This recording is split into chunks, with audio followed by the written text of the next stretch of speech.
Ngayong hapon sa inyong tanan diha. Yon. Praise the Lord.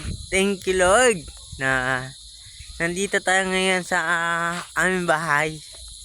May kaunting update lang ako. Abangan nyo pala ang aking album ng worship album. Gagawin ko yan na worship album. Nandun lahat ng mga album, siguro 5 muna, umpisa. Tapos 5 ilang worship na ba tayo? 7. Dami na nating worship, higit 10. Higit 10 yung worship natin na songs. Sobra 10 yung worship natin na songs. Yan, abangan nyo lang. At maglalabas album. Yan. Pinagpalang araw sa lahat ngayon. Na Happy Father's Day pala sa lahat ng tatay. Happy Father's Day sa aking ama na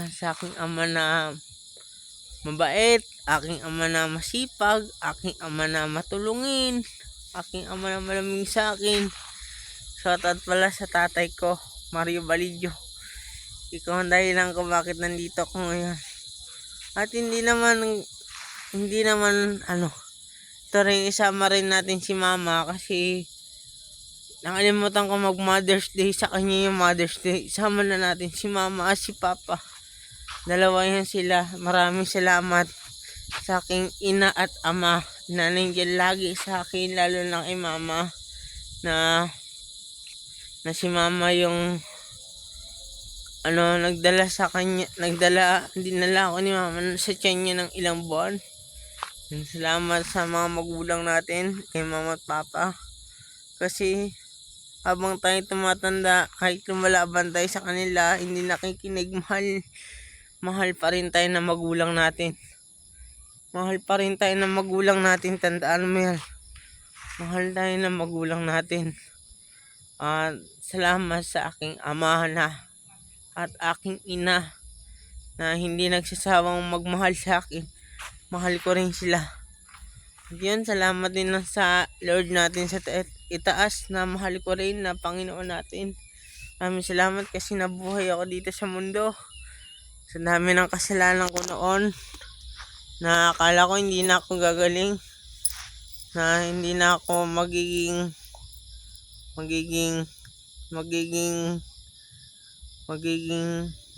normal na tao. Pero dahil sa Diyos, binago niya ako. Yung mga masasamang ginagawa ko dati na wala na. Pati nga bad words, wala na ako sinasabi. Puro kasayahan. Alam niyo ba, sobrang saya pag ang Diyos lagi inuuna nyo.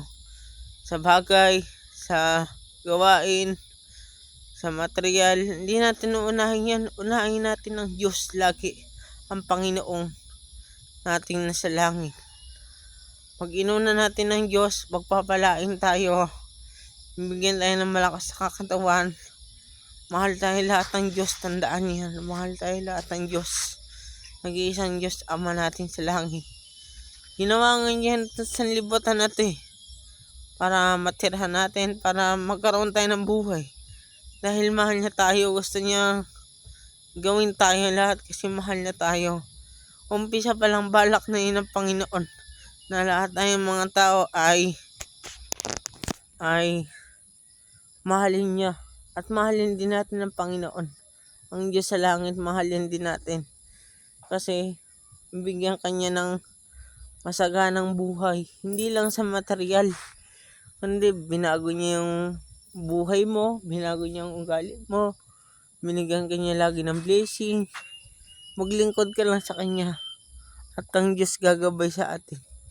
Dito nga sa San Fernando, kahit ano sabihin ng iba, di ako tumitigil sa pagbabasa ng Bible, pag-church, pag-vlog about sa Ginoo natin, napagabi na. Yan, gandi.